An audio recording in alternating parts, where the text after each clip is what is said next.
Hi everyone, it's Shane from Hanlon's for another Maintenance Monday. Today we're going to talk about GPS settings for your 9870 or 9770 windrower, namely how to delete waylines when your memory gets full. So what we're going to go over is how to delete waylines out of the memory. What will happen is if you don't do this every once in a while, your memory will fill up and then it will not allow you to make a new wayline.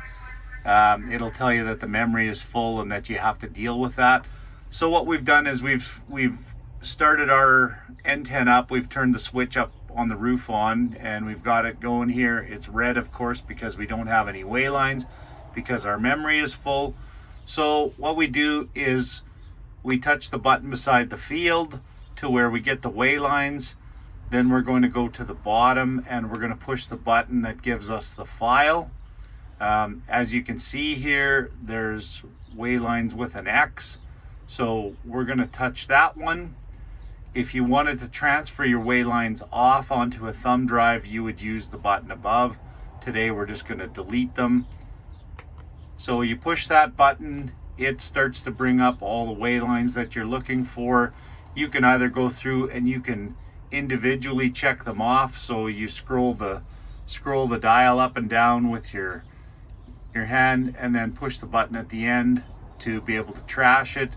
Or you can go in and you can just press this button. It will select them all to delete. Okay. Then what you do is you hit the check mark and it asks you, you've selected all these lines that you want to delete. Press escape to cancel or press the green check mark again and it will delete everything for you. As you can see, when I push the button for looking for waylines to delete, it's grayed out now as it's erased everything. Basically then you can hit the escape button, go back, and you can make your new wayline and away you go as your memory is clear. Hopefully that helps you out. Thanks for watching.